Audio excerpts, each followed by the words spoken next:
Hello everybody, Samarth Bharat YouTube ಚಾನೆಲ್ಗೆ ತಮ್ಮೆಲ್ಲರಿಗೂ ಹಾರ್ದಿಕ ಸ್ವಾಗತ. ಸೊ ಡಿಯರ್ ಸ್ಟೂಡೆಂಟ್ಸ್, ಇದು ಸೈನ್ಸ್ ಆ್ಯಂಡ್ ಟೆಕ್ನಾಲಜಿಗೆ ಸಂಬಂಧಿಸಿದ 5ನೇ ಸೆಷನ್.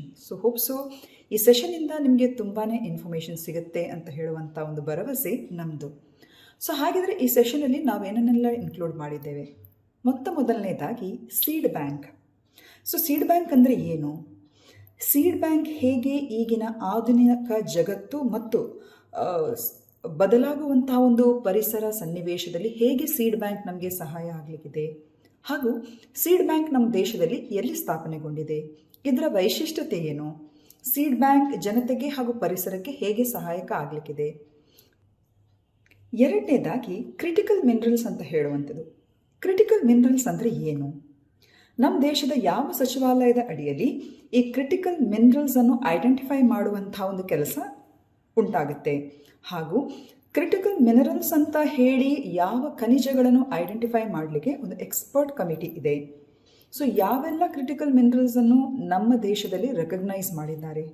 ಹಾಗೆಯೇ ಡೀಪ್ ಸಿ ಮಿಷನ್ ಅಂತ ಹೇಳುವಂಥ ನಾವು ಭಾರತ ಕೈಗೊಂಡಿರುವಂಥ ಮಿಷನ್, ಸೊ ಅದರ ಬಗ್ಗೆ ಕೂಡ ಪ್ರಶ್ನೆಗಳಿವೆ. ಹಾಗೂ ವೆರಿ ಇಂಪಾರ್ಟೆಂಟ್ ಪ್ರಾಜೆಕ್ಟ್ ನೇತ್ರ ಅಂತ ಹೇಳುವಂಥ ಒಂದು ಮಿಷನ್ ಏನಿದೆ, ಸೊ ಇದು ಭಾರತ ಸರ್ಕಾರ ಕೈಗೊಂಡಿರುವಂಥ ಈ ಒಂದು ಮಿಷನ್ ಯಾವುದಕ್ಕೆ ಇದು ಸಹಾಯಕ ಆಗಲಿಕ್ಕಿದೆ. ಟೆಂಪೋ ಅಂತ ಹೇಳುವಂಥ ಒಂದು ಮಿಷನ್ ಇದೆ, ಅದು ಯಾವ ಬಾಹ್ಯಾಕಾಶ ಸಂಸ್ಥೆ ಅದನ್ನು ಕೈಗೊಂಡಿದೆ ಹಾಗೂ ಯಾತಕ್ಕೋಸ್ಕರ. ಸೊ ಇಂಥ ಹಲವಾರು ವಿಚಾರಗಳನ್ನು ನಾವು ಇವತ್ತಿನ ಈ ಸೆಷನಲ್ಲಿ ಹಾಕ್ಕೊಂಡಿದ್ದೇವೆ. So kindly do watch the entire video. ಹಾಗೆಯೇ ಕರೆಂಟ್ ಅಫೇರ್ಸ್ಗಳ ಮಾಹಿತಿ ಬೇಕಾದಲ್ಲಿ ನಮ್ಮ ಸಿಸ್ಟರ್ ಚಾನೆಲ್ ಆಗಿರುವಂಥ ಸುಮುಖ ಈ ಸೊಲ್ಯೂಷನ್ಸನ್ನು ಕೂಡ ತಪ್ಪದೇ ಫಾಲೋ ಮಾಡಿ ಹಾಗೂ ಅದನ್ನು ನೋಡಿಕೊಳ್ಳಿ. ಯಾಕಂದರೆ ಅಲ್ಲಿ ಅವರು ಡೆವಲಪ್ ಮಾಡಿರುವಂತಹ ಗೋ UPSC ವೆಬ್ಸೈಟ್ ಕೂಡ ನಮ್ಮ UPSC ಆಸ್ಪಿರೆಂಟ್ಸ್ಗಳಿಗೆ ತುಂಬಾ ಮಾಹಿತಿ ಅನ್ನೋದು ಕೊಡುವಂಥದ್ದು. ಸೊ ಹಾಗಾಗಿ kindly do watch the entire video, and of course if you like the video kindly share and subscribe. Thank you for watching.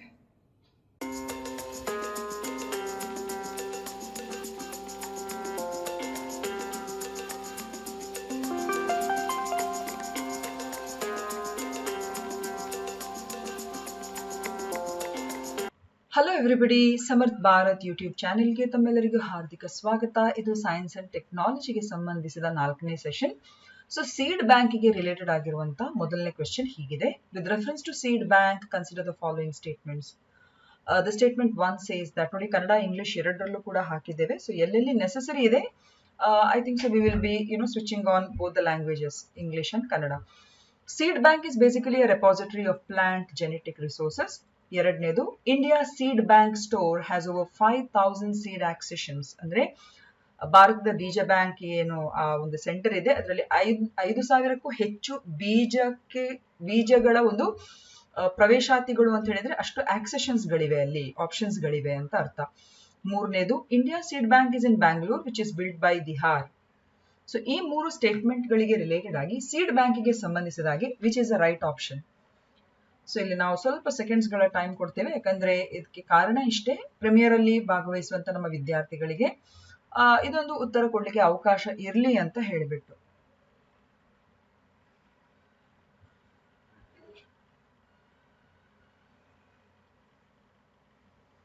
Okay, ಇದಕ್ಕೆ ಸರಿ ಉತ್ತರ ಆಪ್ಷನ್ ಎ. ಓಕೆ, ಅಂದ್ರೆ ಈ ಸೀಡ್ ಬ್ಯಾಂಕ್ ಅಥವಾ ಬೀಜ ಬ್ಯಾಂಕ್ ಅಂತ ಏನಿದೆ, ಇದು ಸಸ್ಯಗಳಿಗೆ ಸಂಬಂಧಿಸಿದ ಹಾಗೆ ಆನುವಂಶಿಕ ಸಂಪನ್ಮೂಲಗಳ ಒಂದು ಭಂಡಾರವಾಗಿದೆ. It's basically a repository of plant genetic resources. ಎರಡನೇದಾಗಿ, ಭಾರತದ ಈ ಬೀಜ ಬ್ಯಾಂಕ್ ನಲ್ಲಿ ಸರಿಸುಮಾರು 5,000ಕ್ಕಿಂತ ಹೆಚ್ಚಿನ ಬೀಜಗಳ ಒಂದು ಪ್ರಭೇದಗಳನ್ನು ನಾವು ಕಾಣಬಹುದು. ಹಾಗೂ India seed bank is in not in Bangalore but it is in Ladakh. Okay, so option statement 3 is wrong. So ಹಾಗಾಗಿ ಇಲ್ಲಿ option A is a right answer. Now basically what are seed banks? See, seed banks are facilities that store the seeds of different plant varieties to conserve their genetic diversity and preserve their ability to adapt to changing environmental conditions. So statement 1 is correct. ಅಂದ್ರೆ ಈ ಬೀಜ bank ಅಂತ ಹೇಳಿದ್ರೆ ಬೇರೆ ಬೇರೆ ಈ ಒಂದು ಸಸ್ಯ ಪ್ರಭೇದಗಳಿಗೆ ಸಂಬಂಧಿಸಿದ ಬೀಜಗಳನ್ನು ಸಂರಕ್ಷಣೆ ಮಾಡಲಿಕ್ಕೆ ಹಾಗೂ ಬದಲಾಗುವಂತ ಒಂದು ಪರಿಸರಕ್ಕೆ ಸಂಬಂಧಿಸಿದ ಹಾಗೆ ಇದನ್ನು ಸಂರಕ್ಷಣೆ ಮಾಡಲಿಕ್ಕೆ ಇರುವಂತಹ ಒಂದು ವ್ಯವಸ್ಥೆಯನ್ನೇ ನಾವು ಸೀಡ್ ಬ್ಯಾಂಕ್ ಅಂತ ಹೇಳುವಂಥದ್ದು. India seed bank stores over 5,000 seed accessions where one accession consists of a set of seeds of a particular species collected from different geographical and demographical locations. Hence, statement 2 is correct. ಅಂದ್ರೆ ಇಂಡಿಯಾದಲ್ಲಿರುವಂತಹ seed bank ನಲ್ಲಿ ಸರಿಸುಮಾರು 5,000ಕ್ಕಿಂತ ಹೆಚ್ಚಿನ seed ಆಕ್ಸೆಷನ್ಸ್ ಗಳಿವೆ. So ಆಕ್ಸೆಷನ್ಸ್ ಅಂತ ಹೇಳಿದ್ರೆ ಒಂದು ಬೀಜದ ಬೇರೆ ಬೇರೆ ಪ್ರಭೇದಗಳನ್ನು, ಈಗ ಭತ್ತ ಅಂತ ಹೇಳಿದ್ರೆ ಭತ್ತದಲ್ಲಿ ಏನ್ ಬೇರೆ ಬೇರೆ ಪ್ರಭೇದಗಳುಂಟು, ಸೊ ಆ ಎಲ್ಲ ಪ್ರಭೇದಗಳು ಒಟ್ಟು ಸೇರಿ ಅದು ಒಂದು ಸೀಡ್ ಆಕ್ಸೆಷನ್ ಅಂತ ಹೇಳಿ ಕರೆಸ್ಕೊಳ್ತಾರೆ. ಸೊ ಅಂತಹ 5,000ಕ್ಕಿಂತಲೂ ಹೆಚ್ಚಿನ ಸೀಡ್ ಆಕ್ಸೆಷನ್ಸ್ ಗಳನ್ನು ಈ ನಮ್ಮ ಭಾರತೀಯ ಸೀಡ್ ಬ್ಯಾಂಕ್ ಅಲ್ಲಿ ಸಂರಕ್ಷಣೆ ಮಾಡಲಾಗ್ತಾ ಇದೆ. ಹಾಗೂ ಇದು ಭಾರತದ ಬೇರೆ ಬೇರೆ ರೀತಿಯ ಈ ಭೌಗೋಳಿಕ ಪ್ರದೇಶದಲ್ಲಿ ಕಲೆಕ್ಟ್ ಮಾಡಿರುವಂತಹ ಒಂದು ಸೀಡ್ಸ್ ಗಳು ಇಲ್ಲಿ ಲಭ್ಯ ಇದೆ. ಹಾಗೆಯೇ ಭಾರತದ seed bank is located at Changla in Ladakh. So Ladakh ನ ಚಾಂಗ್ಲಾ ಅಂತ ಹೇಳುವಂತಹ ಪ್ಲೇಸ್ ನಲ್ಲಿ ಈ ನಮ್ಮ ಭಾರತದ ಸೀಡ್ ಬ್ಯಾಂಕ್ ಇದೆ. ಹಾಗೂ it was jointly build by the Defense Institute of High Altitude Research, that is DHAR, and the National Bureau of Plant Genetic Resources in 2010. Okay, under the Defense Research Development Organization. So DRDO ಅಡಿಯಲ್ಲಿ NBPGR ಮತ್ತು DHAR ನ ಒಂದು ರೀತಿಯ joint venture ಅಡಿಯಲ್ಲಿ ಈ seed bank ಅನ್ನು ಚಾಂಗ್ಲಾ ಲಡಾಖ್ ಅಲ್ಲಿ ಸ್ಥಾಪಿಸಲಾಗಿದೆ. So statement 3 is not correct. ಯಾಕೆ ಹೇಳಿ statement 3 is not correct? Because ನಾವಲ್ಲಿ ಅದು ಬೆಂಗಳೂರಲ್ಲಿದೆ ಅಂತ ಹೇಳಿ ಮೆನ್ಷನ್ ಮಾಡಿದ್ದೇವೆ. Okay, so I hope so this question 1 is clear to you all. Okay, ಇದು ಕನ್ನಡದಲ್ಲೇ ಇರುವಂತದ್ದು.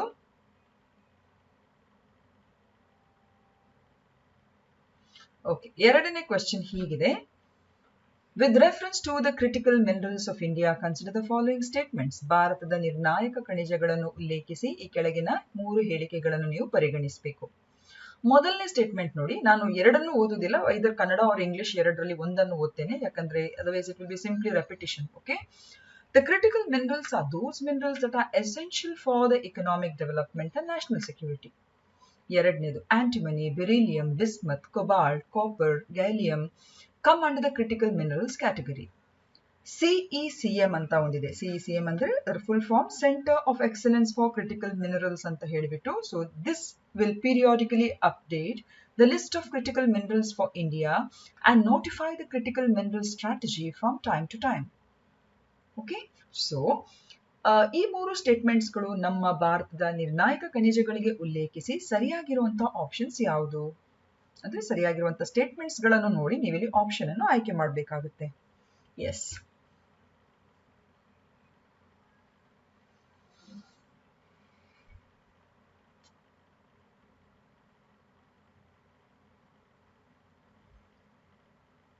ಓಕೆ, ಇದಕ್ಕೆ ಸರಿ ಉತ್ತರ option C. All the 3 statements are correct. Okay, so ನಿರ್ಣಾಯಕ ಖನಿಜಗಳು ಅಂದ್ರೆ ನಮ್ಮ ದೇಶದ ಆರ್ಥಿಕ ಅಭಿವೃದ್ಧಿ ಮತ್ತು ರಾಷ್ಟ್ರೀಯ ಭದ್ರತೆಗೆ ತುಂಬಾನೇ ಅಗತ್ಯ ಬೀಳುವಂತಹ ಒಂದು ಖನಿಜಗಳಾಗಿವೆ. ಅಂಡ್ ಆಫ್ ಕೋರ್ಸ್ ಸರಿಸುಮಾರು 30 ಇಂತಹ ನಮ್ಮ ದೇಶದಲ್ಲಿ ಕ್ರಿಟಿಕಲ್ ಮಿನರಲ್ಸ್ ಅನ್ನು ಐಡೆಂಟಿಫೈ ಮಾಡಿದ್ದಾರೆ. ಅದರಲ್ಲಿ antimony, beryllium, bismuth, cobalt, copper, gallium ಇವೆಲ್ಲ ನಿರ್ಣಾಯಕ ಖನಿಜಗಳ ವರ್ಗದಲ್ಲಿ ಬರ್ತದೆ. ಅಂಡ್ ಆಫ್ ಕೋರ್ಸ್ CECM ಇದು ನಮ್ಮ ದೇಶದಲ್ಲಿ ಯಾವುದೆಲ್ಲ ಖನಿಜಗಳು ಕ್ರಿಟಿಕಲ್ ಮಿನರಲ್ಸ್ ಅಡಿಯಲ್ಲಿ ಬರ್ತದೆ ಅಂತ ಹೇಳಿ ನೋಟಿಫೈ ಮಾಡುವಂತಹ ಒಂದು ಸಮಿತಿ ಆಗಿರ್ತದೆ. So all the 3 statements are right. Okay. So what are critical minerals? So these are the minerals that are essential for the economic development and national security of our country. So ಮುಖ್ಯವಾಗಿ ಆರ್ಥಿಕ ಅಭಿವೃದ್ಧಿ ಮತ್ತು ರಾಷ್ಟ್ರೀಯ ಭದ್ರತೆಗೆ ತುಂಬಾನೇ ಅಗತ್ಯ ಇರುವಂತಹ ಈ ಖನಿಜಗಳನ್ನು ನಾವು ಕ್ರಿಟಿಕಲ್ ಮಿನರಲ್ಸ್ ಅಂತ ಕರಿತೇವೆ. ಹಾಗೂ ಇದರ ಒಂದು ಲಭ್ಯತೆ ನಮ್ಮ ದೇಶದಲ್ಲಿ ಕೆಲವು ಪ್ರದೇಶಗಳಿದ್ದು, ಅರ್ಥ ಆಯ್ತಲ್ಲ, ಹಾಗೂ ಒಂದು ವೇಳೆ ಸರಿಯಾದ ರೀತಿಯ ಅದನ್ನು ಎಕ್ಸ್ಟ್ರಾಕ್ಟ್ ಮಾಡಲಿಕ್ಕೆ ಆಗಲಿ ಅಥವಾ ಅದನ್ನು ಪ್ರಾಸೆಸ್ ಮಾಡಲಿಕ್ಕೆ ಆಗಲಿ ಅಥವಾ ಸಪ್ಲೈ ಚೈನ್ ವಲ್ನರಬಿಲಿಟೀಸ್ ಇರುವ ಈ ಒಂದು ಕ್ಷೇತ್ರಗಳಲ್ಲಿರುವಂತಹ ಈ ಮಿನರಲ್ಸ್ ಇದೆಯಲ್ಲ ಅದನ್ನು ಕ್ರಿಟಿಕಲ್ ಮಿನರಲ್ಸ್ ಆಗಿ ಅದನ್ನು ಐಡೆಂಟಿಫೈ ಮಾಡ್ತಾರೆ. ಸೊ ಮುಖ್ಯ ಇಲ್ಲಿ ಫೋಕಸ್ ಆಗಬೇಕಾಗಿರುವಂಥದ್ದು ನಮ್ಮ ಆರ್ಥಿಕ ಅಭಿವೃದ್ಧಿ ಹಾಗೂ ರಾಷ್ಟ್ರೀಯ ಭದ್ರತೆಗೆ ತುಂಬಾನೇ ಪೂರಕವಾಗಿರುವಂತಹ ಈ ಮಿನರಲ್ಸ್ ಗಳನ್ನು ನಾವು ಕ್ರಿಟಿಕಲ್ ಮಿನರಲ್ಸ್ ಅಂತ ಹೇಳುವಂಥದ್ದು. So statement 1 is right. ಹಾಗಿದ್ರೆ ಕ್ರಿಟಿಕಲ್ ಮಿನರಲ್ಸ್ ಅನ್ನು ಹೇಗೆ ಡಿಕ್ಲೇರ್ ಮಾಡ್ತಾರೆ? So basically it is a dynamic process. Dynamic process ಅಂತ ಹೇಳಿದ್ರೆ ಇದು ಕಾಲಕ್ಕೆ ಬದಲಾಗಬಹುದು. ಈಗ ಕ್ರಿಟಿಕಲ್ ಮಿನರಲ್ಸ್ ಅನ್ನು ಇವತ್ತು 30 ಅಂತ ಕ್ರಿಟಿಕಲ್ ಮಿನರಲ್ಸ್ ಡಿಕ್ಲೇರ್ ಅಂದ್ರೆ ಐಡೆಂಟಿಫೈ ಮಾಡಿದ್ದಾರೆ ಆಸ್ ಆಫ್ ನೌ. ಬರುವ ವರ್ಷದಲ್ಲಿ ಇನ್ನೊಂದು 2, 3, 4 ಸೇರ್ಪಡೆ ಆಗಬಹುದು. ಸೊ ಡೈನಮಿಕ್ ಪ್ರಾಸೆಸ್ ಅಂದ್ರೆ ಅದು ಕಾಲದಿಂದ ಕಾಲಕ್ಕೆ ಚೇಂಜ್ ಆಗಬಹುದು and it can evolve over time as new technologies, market dynamics and geopolitical considerations emerge. So ಈ ಕ್ರಿಟಿಕಲ್ ಮಿನರಲ್ಸ್ ಅಂತ ಹೇಳುವಂತ ಈ ಡೆಫಿನಿಷನ್ ಏನು ಒಂದಿದೆ, ಅದು ಕಾಲ ಕಾಲಕ್ಕೆ ಬದಲಾಗುತ್ತೆ ಮತ್ತು ಹೊಸ ಹೊಸ ತಂತ್ರಜ್ಞಾನ, ಮಾರುಕಟ್ಟೆಯಲ್ಲಿರುವಂತಹ ಒಂದು ರೀತಿಯ ಒಂದು ಡೈನಮಿಕ್ಸ್ ಇರ್ಬೋದು, ಮತ್ತು ಬೇರೆ ಬೇರೆ ರೀತಿಯ ನಮ್ಮ ಅಂತಾರಾಷ್ಟ್ರೀಯ ಮಟ್ಟದಲ್ಲಿನ ಜಿಯೋ ಪೊಲಿಟಿಕಲ್ ಕನ್ಸಿಡರೇಷನ್ಸ್ ಅಲ್ಲಿ ಹೇಗೆ ಒಂದೊಂದು ಮಿನರಲ್ಸ್ ಅಥವಾ ಖನಿಜಗಳಿಗೆ ತೂಕ ಬರುತ್ತೆ, ಸೊ ಅದರ ಆಧಾರದ ಮೇಲೆ ಯಾವುದೇ ಒಂದು ಖನಿಜವನ್ನು ಈ ಕ್ರಿಟಿಕಲ್ ಮಿನರಲ್ಸ್ ಅಂತ ಹೇಳಿ ಡಿಕ್ಲೇರ್ ಮಾಡ್ತಾರೆ. ಓಕೆ, ಫಾರ್ ಎಕ್ಸಾಂಪಲ್ ಈಗ ಲೀಥಿಯಂ ಎಲ್ಲ ಇದೆಯಲ್ಲ, ಸೊ ಅದು ಕೂಡ ಈಗ ನಮ್ಮ ದೇಶದಲ್ಲಿ ಅಲ್ಲ, ಜಿಯೋ ಪೊಲಿಟಿಕಲ್ ನಿಟ್ಟಿನಲ್ಲಿ ತುಂಬಾ ಅದಕ್ಕೆ ಬೇಡಿಕೆ ಇದೆ. So these are all critical minerals. ನಾನು ಜಸ್ಟ್ ಎಕ್ಸಾಂಪಲ್ ಕೊಟ್ಟಿರುವಂಥದ್ದು.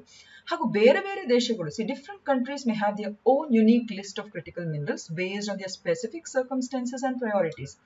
ಸೊ ನಮ್ಮ ದೇಶದಲ್ಲಿರುವಂತಹ ಖನಿಜಗಳು ಅಂದ್ರೆ ಕ್ರಿಟಿಕಲ್ ಮಿನರಲ್ಸ್ ಇನ್ನೊಂದು ದೇಶದಲ್ಲಿ ಅದೇ ಸಮ ಇರಬೇಕಂತಿಲ್ಲ, ಯಾಕಂದ್ರೆ ಲೊಕೇಶನ್ ಬೇರೆ ಬೇರೆ ಇರುತ್ತೆ, ಅವೈಲಬಿಲಿಟಿ ಬೇರೆ ಬೇರೆ ಇರುತ್ತೆ, ಹಾಗೂ ಬೇರೆ ಬೇರೆ ದೇಶಗಳ ರಿಕ್ವೈರ್ಮೆಂಟ್ಸ್ ಕೂಡ ಬೇರೆ ಬೇರೆ ಇರುತ್ತೆ. ಸೊ ಒಂದೊಂದು ದೇಶಕ್ಕೆ ಅದರದೇ ಆದ ಒಂದು ಯುನೀಕ್ ಆಗಿರುವಂತಹ ಒಂದು ಕ್ರಿಟಿಕಲ್ ಮಿನರಲ್ಸ್ ನ ಒಂದು ಲಿಸ್ಟ್ ಇರುತ್ತೆ.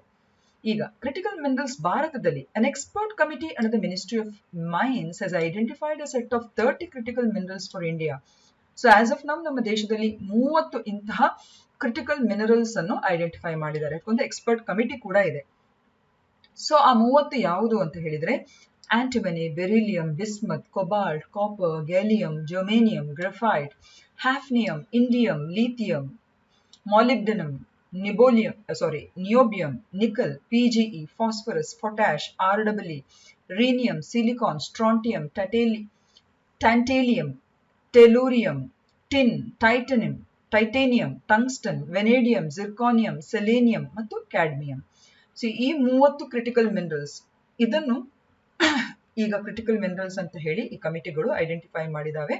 ಸೊ ಹಾಗಾಗಿ ನಾವು ಹಾಕಿದಂತ ಆಪ್ಷನ್ 2 ಅಲ್ಲಿ ಕೂಡ ಕೆಲವು ಮಿನರಲ್ಸ್ ಅನ್ನು ನಾವಿಲ್ಲಿ ಏನು ಐಡೆಂಟಿಫೈ ಮಾಡಿದ್ದೇವೆ. ಇವು ಕೂಡ even copper comes under critical minerals, ನೆನ್ಪಿಟ್ಕೊಳ್ಳಿ. ಸೊ ಇವೆಲ್ಲ ಕ್ರಿಟಿಕಲ್ ಮಿನರಲ್ಸ್ ಅಡಿಯಲ್ಲಿ ಬರುವಂತದ್ದು. ಅಂಡ್ ಆಸ್ ಆಫ್ ನೌ ನಮ್ಮ ದೇಶದಲ್ಲಿ 30 ಐಡೆಂಟಿಫೈ ಮಾಡಿದ್ದಾರೆ. ಈಗ creation of centre of excellence for critical minerals, CECM, ಇದು ಮಿನಿಸ್ಟ್ರಿ ಆಫ್ ಮೈನ್ಸ್ ಅಡಿಯಲ್ಲಿ ಬರುವಂತದ್ದು. It is recommended by the committee. ಆಗ್ಲೇ ಹೇಳಿದಾಗೆ ಮಿನಿಸ್ಟ್ರಿ ಆಫ್ ಮೈನ್ಸ್ ಒಂದು ಎಕ್ಸ್ಪರ್ಟ್ ಕಮಿಟಿ ಅಂತ ಮಾಡ್ತದೆ. ಈ ಎಕ್ಸ್ಪರ್ಟ್ ಕಮಿಟಿ ಏನ್ ಮಾಡ್ತದೆ ಅಂತ ಹೇಳಿದ್ರೆ creation of centre of excellence for critical minerals ಅಂತ ಹೇಳುವಂತ ಈ ಒಂದು ಅಸೋಸಿಯೇಷನ್ ಏನಿದೆ, ಇದು ಕಮಿಟಿ ರೆಕಮೆಂಡ್ ಮಾಡಿರುವಂತದ್ದು. ಇವರು ಯಾವ ಖನಿಜಗಳು ಕ್ರಿಟಿಕಲ್ ಮಿನರಲ್ಸ್ ಅಂತ ಹೇಳಿ ಐಡೆಂಟಿಫೈ ಮಾಡ್ಲಿಕ್ಕೆ ನಮ್ಮ ದೇಶದಲ್ಲಿ ಇರುವಂತಹ ಒಂದು association, that is CECM, creation of centre of excellence for critical minerals. Please remember, ಇದು ಮಿನಿಸ್ಟ್ರಿ ಆಫ್ ಮೈನ್ಸ್ ನಡಿಯಲ್ಲಿ ಬಂದಿರುವಂತಹ ಎಕ್ಸ್ಪರ್ಟ್ ಕಮಿಟಿಯು ಕಾನ್ಸ್ಟಿಟ್ಯೂಟ್ ಮಾಡಿರುವಂತದ್ದು. ಸೊ ಈ ಒಂದು ಸೆಂಟರ್ ಏನಿದೆ, ಇದು ನಮ್ಮ ದೇಶದಲ್ಲಿರುವಂತಹ list of critical minerals of ಇಂಡಿಯಾವನ್ನು ಪೀರಿಯಾಡಿಕಲಿ ಅಪ್ಡೇಟ್ ಮಾಡಿ ನೋಟಿಫೈ ಮಾಡುವಂತಹ ಒಂದು ಸಂಸ್ಥೆ. Okay, so definitely statement 1 is right, statement 2 is right, and also statement 3 is right. So hagagi all the 3 statements are right, hence option C is the right answer.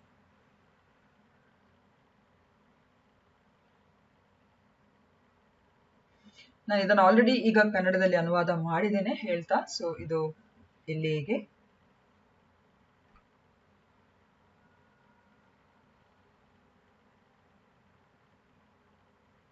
S. ಈಗ question number 3, another very important question ಆಯ್ತಾ. Consider the following statements related to deep sea mining. So ಗಣಿಗಾರಿಕೆ ಹೇಗೆ ಭೂಮಿ ಮೇಲೆ ಮಾಡ್ತಾರೆ, ಹಾಗೆ ಆಳ ಸಮುದ್ರದ ಗಣಿಗಾರಿಕೆ ಎಂಬ ಒಂದು ಕಾನ್ಸೆಪ್ಟ್ ಇದೆ.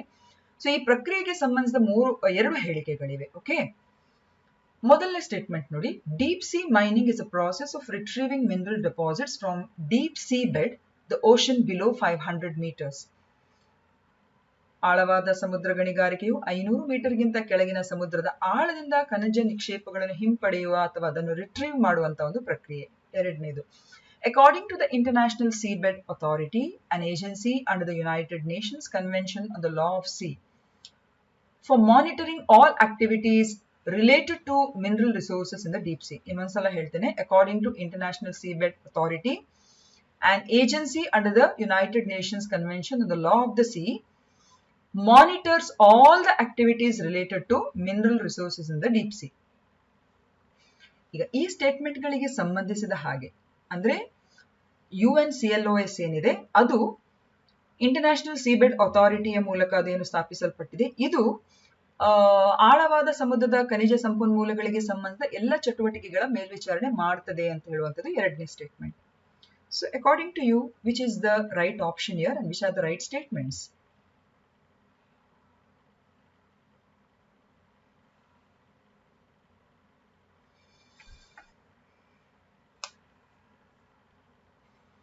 UNCLOS ಗೆ ಸಂಬಂಧಿಸಿದ ಹಾಗೆ ಈ ಸಲ UPSC 2023 ಕಳೆದ ವರ್ಷ ಕೂಡ ಪ್ರಶ್ನೆಗಳು ಬಂದಿತ್ತು, 2022 ಅಲ್ಲೂ ಕೂಡ ಅಷ್ಟೇ. So it's a very important concept. You need to make sure of the entire mechanism of how deep sea mining and how the UNCLOS ಸಮುದ್ರದ ಒಂದು ವರ್ಗೀಕರಣವನ್ನು ನಾವು ಸರಿಯಾಗಿ ಅರ್ಥ ಮಾಡಬೇಕಾಗುತ್ತೆ. Okay, here option B is a right answer. C, deep sea mining ಅಂತ ಹೇಳಿದ್ರೆ 500 ಮೀಟರ್ಗಿಂತ ಕೆಳಗಿನ ಅಲ್ಲ, ಬದಲಾಗಿ 200 ಮೀಟರ್ಗಿಂತ, ಸಾರಿ ಅಲ್ಲಿ ಜಾಗ ಇಲ್ಲ, okay, 200 metres below the ocean. ಹಾಗಿದ್ರೆ ಡೀಪ್ ಸಿ ಮಿಷನ್ ಅಂತ ಹೇಳಿದ್ರೆ, ಡೀಪ್ ಸಿ ಮೈನಿಂಗ್ ಅಂತ ಹೇಳಿದ್ರೆ 200 ಮೀಟರ್ ಎಲ್ಲೂ ಕೂಡ ಮಾಡ್ಲಿಕ್ಕಾಗುತ್ತಾ ಒಂದು ದೇಶ ತನ್ನ ಕರಾವಳಿ ವ್ಯಾಪ್ತಿಯಲ್ಲಿ? ಇಲ್ಲ, ಅದಕ್ಕೂ ಒಂದು ಕಾನೂನು ಅಂತ ಇದೆ. ಸೊ ಅದೇ ಕಾನೂನನ್ನು, ಸೊ ಹಾಗಾಗಿ ಇದು ಆಪ್ಷನ್ ರಾಂಗ್ ಆಗ್ತದೆ. ಡೀಪ್ ಸಿ ಮೈನಿಂಗ್ ಅಂದ್ರೆ it's a process of retrieving the mineral deposits from deep sea bed, the ocean, which is below 200 metres. ಅರ್ಥ ಆಯ್ತಲ್ಲ? Not 500 metres. ಎರಡನೇದು, according to the International Seabed Authority, there is an agency called as United Nations Convention on the Law of the Sea. ಇದಕ್ಕೆ ಸಮುದ್ರ ಕಾನೂನು ಅಂತ ಹೇಳಿ ಕೂಡ short ಆಗಿ ಕರೀತಾರೆ. This monitors all the activities related to mineral resources in the deep sea. So ಈ ಸಂಸ್ಥೆ ಈ ಡೀಪ್ ಸಿ ಮೈನಿಂಗ್ ಅಥವಾ ಆಳ ಸಮುದ್ರ ಗಣಿಗಾರಿಕೆಗೆ ಸಂಬಂಧ ಎಲ್ಲ ಒಂದು ರೀತಿಯ ಕಾನೂನುಗಳನ್ನು ಇದು ಹೊರತರ್ತದೆ ಅಥವಾ ಅದರ ಮೇಲ್ವಿಚಾರಣೆಯನ್ನು ಮಾಡ್ತದೆ.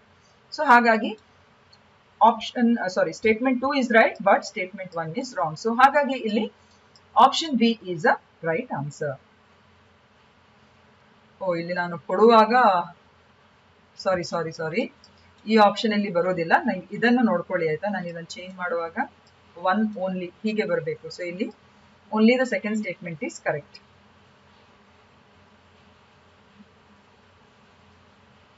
ಈಗ ಇದನ್ನು ಸರಿಯಾಗಿ ಅರ್ಥ ಮಾಡ್ಕೊಳ್ಳುವ ಆಯ್ತಾ. Sea, deep sea mining is a process of retrieving mineral deposits from the deep sea bed, that is the ocean below 200 meters, and it covers 2/3 of the total sea floor. So ಹಾಗಾಗಿ statement 1 is not correct. ಅಲ್ಲಿ ನಾವು ಏನು ಹೇಳಿದ್ದೇವೆ, 500 meters ಅಂತ ಹೇಳಿದ್ದೇವೆ, that is wrong. According to International Seabed Authority, an agency under the United Nations Convention on the Law of Sea. ಅರ್ಥ ಆಯ್ತಲ್ಲ? So United Nations convention on the law of C ಅಥವಾ ಸಮುದ್ರ ಕಾನೂನು ಅಂತ ಹೇಳುವಂತ ಈ ಸಂಸ್ಥೆ ಏನಿದೆ, ಇದು ನಮ್ಮ ಆಳ ಸಮುದ್ರಕ್ಕೆ ಸಂಬಂಧಿಸಿದ ಖನಿಜಗಳ ಒಂದು ಗಣಿಗಾರಿಕೆಗೆ ಸಂಬಂಧಿಸಿದ ಎಲ್ಲ ಚಟುವಟಿಕೆಗಳನ್ನು ಇದು ಮಾನಿಟರ್ ಮಾಡುವಂಥದ್ದು. ಎಷ್ಟೆಷ್ಟು ವ್ಯಾಪ್ತಿಯಲ್ಲಿ ಈ ರೀತಿಯ ಮೈನಿಂಗ್ ಅನ್ನು, ಗಣಿಗಾರಿಕೆಯನ್ನು ಮಾಡಬಹುದು ಅಂತ ಹೇಳಿಬಿಟ್ಟು. So statement 2 is definitely correct. ಹಾಗಿದ್ರೆ ಈ ಚಿತ್ರದಲ್ಲಿ ನೀವು ನೋಡಬಹುದು, ನೋಡಿ ಇದೊಂದು ಕರಾವಳಿ ಪ್ರದೇಶ. ನೋಡಿ ಇದು ಆಳ ಸಮುದ್ರ ಗಣಿಗಾರಿಕೆ ಹೇಗೆ ಮಾಡ್ತಾರೆ ಅಂತ ಹೇಳುವಂಥದ್ದು. ಇಲ್ಲಿ ನೋಡಿ ರೈಸರ್ ಪೈಪ್ ಅನ್ನು ಈ ರೀತಿ ಹಾಕಿ, ಇಲ್ಲಿ ಸಮುದ್ರ ಬೆಡ್ ಅಥವಾ ಓಷನ್ ಬೆಡ್ ನ ಮೂಲಕ ನೋಡಿ ಈ ರೀತಿಯ ಸಿ ಫ್ಲೋರ್ ಕಲೆಕ್ಟರ್ ಗಳ ಮೂಲಕ ಸ್ಲರಿಯನ್ನೆಲ್ಲ ಹೇಗೆ ಪಂಪ್ ಮಾಡ್ತಾರೆ ಇಲ್ಲಿ ನೋಡಬಹುದು ನೀವು ನೋಡಿ. ಸೊ ಇದೆಲ್ಲ ಈ ರೀತಿಯಾಗಿ ಮಾಡ್ತಾರೆ. ಸೊ ದಿಸ್ ಇಸ್ ಜಸ್ಟ್ ಅದೊಂದು ರಿಸರ್ಚ್ ಡಾಕ್ಯುಮೆಂಟ್ ಇಂದ ನಾನು ಈ ಒಂದು ಪಿಕ್ಚರ್ ಅನ್ನು ತೆಗೆದುಕೊಂಡಿರುವಂತದ್ದು. So this is how they usually mine, ಆಯ್ತಾ. ಈಗ ನಮಗೆ ಬೇಕಾಗಿರುವಂತದ್ದು 200 ಮೀಟರ್ಸ್ ಓಷನ್ ಬೆಡ್ ನ ವ್ಯಾಪ್ತಿ ಅಂದ್ರೆ ಎಲ್ಲಿ ತನಕ ಬರ್ತದೆ ನೋಡಿ. ಇದೊಂದು ಕರಾವಳಿ ಪ್ರದೇಶ ಅಂತ ಇಟ್ಕೊಳ್ಳಿ. ಇದು ಪೂರ್ತಿಯಾಗಿ ಸಮುದ್ರದ ಈ ಒಂದು ಜಸ್ಟ್ ಒಂದು ಮ್ಯಾಪ್ ತರ ಹೀಗೆ ಹಾಕೊಂಡಿದ್ದೇವೆ ನೋಡಿ. ಒಂದು ದೇಶ ಅದರ ಕರಾವಳಿಯಿಂದ ಸರಿಸುಮಾರು 200 ನಾಟಿಕಲ್ ಮೈಲ್ಸ್ ನವರೆಗೆ ತನ್ನ ಒಂದು ರೀತಿಯ ವ್ಯಾಪ್ತಿಯನ್ನು ಹೊಂದಿರ್ತದೆ. ಸೊ ಕರಾವಳಿಯಿಂದ ಈ 200 ನಾಟಿಕಲ್ ಮೈಲ್ಸ್ ನ ಈ ವ್ಯಾಪ್ತಿಯನ್ನು ನಾವೇನ್ ಕರಿತೇವೆ ಹೇಳಿ? ಎಕ್ಸ್ಕ್ಲೂಸಿವ್ ಇಕನಾಮಿಕ್ ಝೋನ್ ಅಂತ ಕರಿತೇವೆ, EEZ.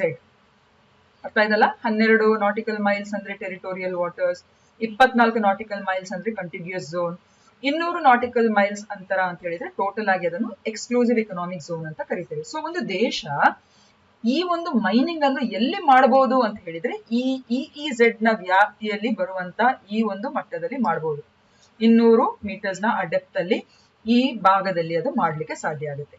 ಅರ್ಥ ಆಯ್ತಲ್ಲ? ಸೊ 200 ಮೀಟರ್ಸ್ ಅಂತ ಹೇಳಿದ್ರೆ ಇನ್ನೊಂದು ನೆನ್ಪಿಟ್ಕೊಳ್ಳಿ, ಇಲ್ಲಿ ಮಾಡ್ಲಿಕ್ಕೆಲ್ಲ ಬರುವುದಿಲ್ಲ, ಯಾಕಂದ್ರೆ ಇಲ್ಲಿ 200 ಮೀಟರ್ ನ ವ್ಯಾಪ್ತಿ ಬರುವುದಿಲ್ಲ. ಸೊ 200 ಮೀಟರ್ಸ್ ನ ವ್ಯಾಪ್ತಿ ಎಲ್ಲಿ ಬರುತ್ತೆ ಆ ಭಾಗಕ್ಕೆ ಅವರು ಕೊಂಡೋಗಿ ಮತ್ತು ಅದಕ್ಕಿಂತ ಹೆಚ್ಚಿನ ಆ ವ್ಯಾಪ್ತಿಯ ಭಾಗದಲ್ಲಿ ಮಾಡಲಿಕ್ಕೆ ಸಾಧ್ಯ.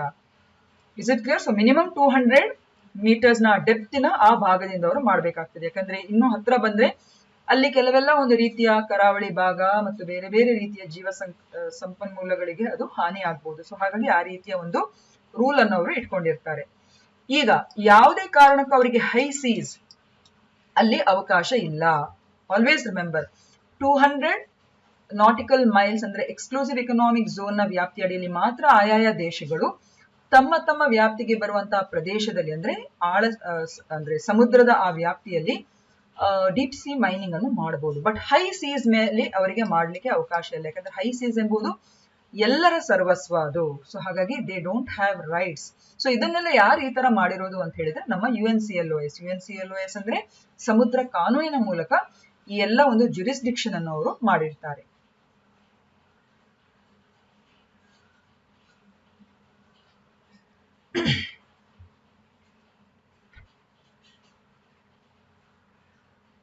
ಓಕೆ, ಈಗ 4ನೇ ಪ್ರಶ್ನೆ, which of the following statements correctly defines project ನೇತ್ರ? ಈ ಕೆಳಗಿನ ಯಾವ ಹೇಳಿಕೆಯು ಪ್ರಾಜೆಕ್ಟ್ ನೇತ್ರವನ್ನು ಸರಿಯಾಗಿ ವ್ಯಾಖ್ಯಾನಿಸುತ್ತದೆ? ಸೊ 4 ಆಪ್ಷನ್ಸ್ ಇವೆ ಅಲ್ಲಿ. It's an early warning system in space to detect the debris and other hazards to Indian satellites. It's an early warning system in border surveillance along the line of control and line of actual control. An early warning and weather forecasting system of India built for Asian countries. And option D, none of the above. Project Netra. So science and technology, ಇದು very important ಆಗಿರುವಂತ ಒಂದು question.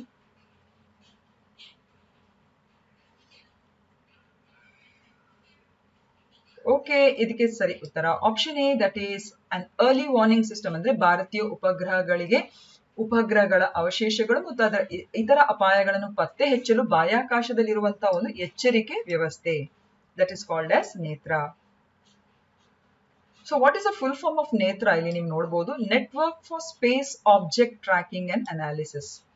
Network for space object tracking and analysis. ನೋಡಿ, basically ಪ್ರತಿಯೊಂದು ದೇಶ ಅದರದೇ ಆದ ಬಾಹ್ಯಾಕಾಶ ತಂತ್ರಜ್ಞಾನದಲ್ಲಿ ತುಂಬಾನೇ ಒಂದು ಆತುರದಲ್ಲಿ ಅದು ಕಾರ್ಯಮಗ್ನವಾಗಿದೆ.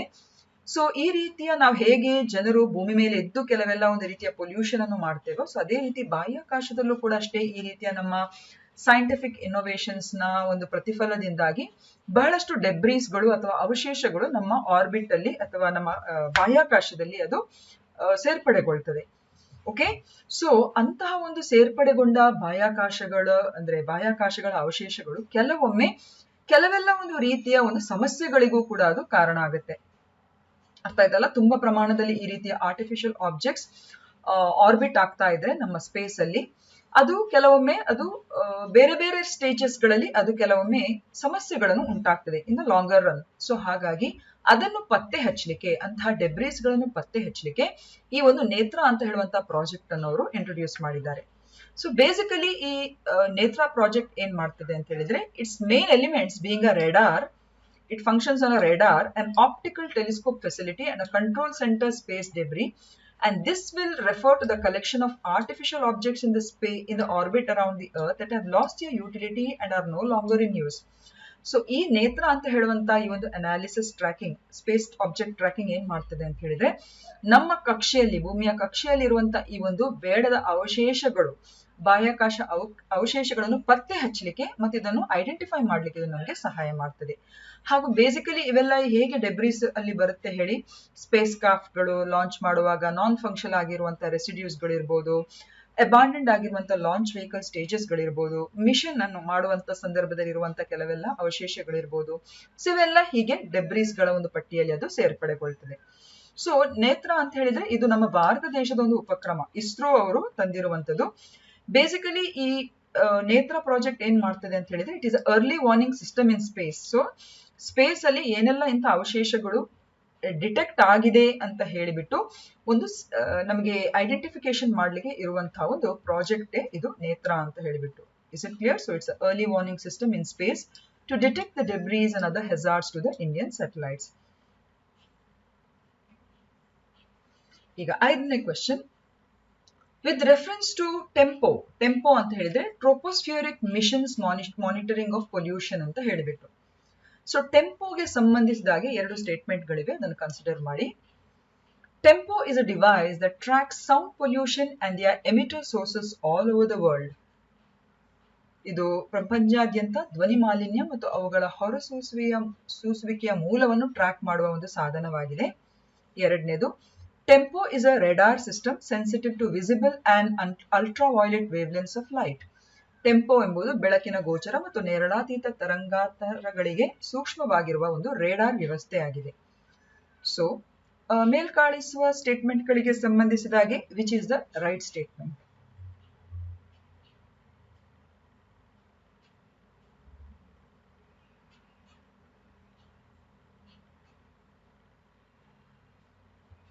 ಓಕೆ, ಇಲ್ಲಿ option D is the right answer. ಅಂದ್ರೆ both the statements are wrong. So TEMPO ಅಂತ ಹೇಳುವಂತ ಈ ಸಾಧನ ಇದೆಯಲ್ಲ, ಇದು ಸೌಂಡ್ ಪೊಲ್ಯೂಷನ್ ಅಥವಾ ಧ್ವನಿ ಮಾಲಿನ್ಯ ಅಥವಾ ಶಬ್ದ ಮಾಲಿನ್ಯಕ್ಕೆ ಸಂಬಂಧಿಸಿದ ಒಂದು ಯಾವುದೇ ರೀತಿಯ ಸಾಧನ ಅಲ್ಲ. ಹಾಗಿದ್ರೆ ಯಾವುದಕ್ಕೆ ಸಂಬಂಧಿಸಿದು? ಹಾಗೂ ಇದೊಂದು ರೇಡಾರ್ ಸಿಸ್ಟಮ್ ನ ಮೇಲೆ ವರ್ಕ್ ಮಾಡುವಂತದ್ದಲ್ಲ. ಸೊ ಯಾವುದ್ರ ಮೇಲೆ? Let us try to identify. So TEMPO ಅಂತ ಹೇಳಿದ್ರೆ ಅದರ ಫುಲ್ ಫಾರ್ಮ್ ನಿಮ್ಗೆ ಗೊತ್ತಿರಬೇಕು ನೋಡಿ, tropospheric emissions monitoring of pollution. So ನಮ್ಮ ಸ್ಪೇಸ್ ನ ಅಂದ್ರೆ ನಮ್ಮ ಅಟ್ಮಾಸ್ಫಿಯರ್ ನಲ್ಲಿರುವಂತಹ ಟ್ರೋಪೋಸ್ಫಿಯರ್ ನಲ್ಲಿರುವಂತಹ ಎಮಿಷನ್ಸ್ ಗಳು ಅಂದ್ರೆ ಮತ್ತೆ ಅದರ ಪೊಲ್ಯೂಷನ್ ಅನ್ನು ಮಾನಿಟರ್ ಮಾಡ್ಲಿಕ್ಕೆ ಇರುವಂತಹ ಒಂದು ಸಾಧನ. ಸೌಂಡ್ ಪೊಲ್ಯೂಷನ್ ಗೆ ರಿಲೇಟೆಡ್ ಆಗಿ ಅಲ್ವೇ ಅಲ್ಲ. So it is a device that can track the air pollution. Please remember, so tempo is a NASA device. ಇದು ನಾಸಾ ಅವರು ಡೆವಲಪ್ ಮಾಡಿರುವಂತಹ ಒಂದು ಡಿವೈಸ್. ಹಾಗೂ ಇದು ನಾರ್ತ್ ಅಮೆರಿಕಾದ ಮೇಲ್ಭಾಗ ಅಥವಾ ನಾರ್ತ್ ಅಮೆರಿಕಾ ಖಂಡ ಇದೆಯಲ್ಲ, ಸೊ ಅದರ ಮೇಲ್ಭಾಗದಲ್ಲಿರುವಂತಹ ಒಂದು ಏರ್ ಪೊಲ್ಯೂಷನ್, ವಾಯು ಮಾಲಿನ್ಯಕ್ಕೆ ಸಂಬಂಧಿಸಿದ ಹಾಗೆ ಬಾಹ್ಯಾಕಾಶದಿಂದ ಟ್ರ್ಯಾಕ್ ಮಾಡ್ಲಿಕ್ಕೆ ಇರುವಂತಹ ಒಂದು ಡಿವೈಸ್. ಇದನ್ನೇ ನಾವು ಟೆಂಪೋ ಅಂತ ಹೇಳುವಂಥದ್ದು. And it will allow scientist to monitor air pollutants and the emission sources. So ವಾಯು ಮಾಲಿನ್ಯಕ್ಕೆ ಸಂಬಂಧಿಸಿದ ಹಾಗೆ ಅದನ್ನು ಮಾನಿಟರ್ ಮಾಡಿ ಅದಕ್ಕೆ ಪೂರಕವಾಗಿರುವಂತಹ ಒಂದು ಎಮಿಷನ್ಸ್ ನ ಸೋರ್ಸಸ್ ಗಳು ಯಾವ್ಯಾವುದು ಅಂತ ಹೇಳಿ ಐಡೆಂಟಿಫೈ ಮಾಡ್ಲಿಕ್ಕೆ ಇರುವಂತಹ ಒಂದು ಸಿಸ್ಟಮ್ ಇದು, ಡಿವೈಸ್ ಇದು. Tempo will have multiple applications from measuring levels of various pollutants to providing air quality forecast and helping the development of emission control strategies. So Tempo basically ಇದರಲ್ಲಿ ಬಹಳಷ್ಟು ಬೇರೆ ಬೇರೆ ರೀತಿಯ ಸಾಧನಗಳಿವೆ. ಕೇವಲ ಪೊಲ್ಯೂಟೆಂಟ್ಸ್ ಅಂದ್ರೆ ಈ ಯಾವೆಲ್ಲ ಹಾನಿಕಾರಕ ಅಂಶಗಳು ಈ ವಾಯು ಮಾಲಿನ್ಯಕ್ಕೆ ಕಾರಣ ಆಗುತ್ತೆ ಅದನ್ನು ಮಾತ್ರ ಮೆಜರ್ ಮಾಡುವುದಲ್ಲ, ಬದಲಾಗಿ ಏರ್ ಕ್ವಾಲಿಟಿಯನ್ನು ಕೂಡ ಫೋರ್ಕಾಸ್ಟ್ ಮಾಡ್ಲಿಕ್ಕೆ ಇದು ಹೆಲ್ಪ್ ಮಾಡುತ್ತೆ. So statement 1 is not correct. ಅಲ್ಲಿ ನಾವು ಶಬ್ದ ಮಾಲಿನ್ಯ ಅಂತ ಹೇಳುವಂತ ಕಾನ್ಸೆಪ್ಟ್ ಗೆ ಯೂಸ್ ಮಾಡಲಾಗ್ತದೆ ಅಂತ ಹೇಳಿದ್ದೇವೆ, that is wrong. Okay, and TEMPO doesn't work on a radar system. ಬದಲಾಗಿ it is a grating spectrometer which is sensitive to visible and ultraviolet wavelengths of light.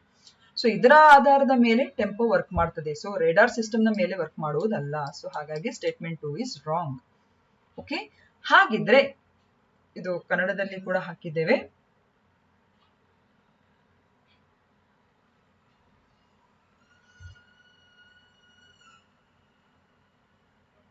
ಹಾಗಿದ್ರೆ ರೇಡಾರ್ ಸಿಸ್ಟಮ್ ಅಂದ್ರೆ ಏನು? So tempo doesn't work on a radar system, it's not a radar system. So radar system ಅಂದ್ರೆ ಏನು? So basically radar system it stands for radio detection and ranging ಅಂತ ಹೇಳಿಬಿಟ್ಟು, and basically it is a technology use for detecting and tracking objects. So ನಮ್ಮ ನೇತ್ರ ಅಂತ ಹೇಳುವಂತ project ಇದೆಯಲ್ಲ, that basically works on radar system. So ಇದು ಏನ್ ಮಾಡ್ತದೆ? It is a technology use for detecting and tracking objects, typically aircraft, ships, spacecraft, vehicles and weather formations by sending out radio waves and analyzing their reflections. And basically it is widely used in military, aviation, maritime, meteorology and various other applications. So basic principle of radar system hege anta helidre, it involves a transmission of radio waves, radio detection and ranging anta helidre full form. So which are electromagnetic waves from a radar transmitter. These waves travel at the speed of light and propagate through the atmosphere until they encounter an object in their path. When the radio waves strike the object, they are reflected back towards the radar receiver. So radar receiver then detects the reflected radio waves and the system measures the time taken for the waves to return to the receiver. So by knowing the speed of light, the radar system can calculate the distance to the object based on the time taken for the reflection to occur. So additionally, radar system can also analyze the frequency shift of the reflected waves which is caused by the relative motion between the radar and the targeted object. And this allows the radar to determine the velocity and direction of the moving object. So this is a simple information of how radar system actually works. Tempo doesn't work on a radar system. Please remember, ಇಲ್ಲಿ ನಾವು already ಹೇಳಿದ್ದೇವೆ. It is a device which is a grating spectrometer sensitive to visible and ultraviolet wavelengths of light. So basically, ಈ ಒಂದು radar system ಇದೆಯಲ್ಲ, it has 4 important components. One is a transmitter. So transmitter generates and sends out the radio waves. Then there is an antenna which detects the radio waves in the specific direction and receives the reflected waves. ಮೂರನೇದು receiver. It processes the received signals and extracts information about the detected objects. And ನಾಲ್ಕನೇದು display processor. It displays the radar information and performs data analysis to track and identify the objects. Is it clear? So these are the important 4 components of a radar system. So ಇದಷ್ಟು ಇವತ್ತಿನ ವಿಚಾರಗಳು. So hope so ಇವತ್ತಿನ session ನಿಮಗೆ ಇಷ್ಟ ಆಗಿದೆ ಅಂತ ಅನ್ಕೊಂಡಿದ್ದೀನಿ. So thank you for watching.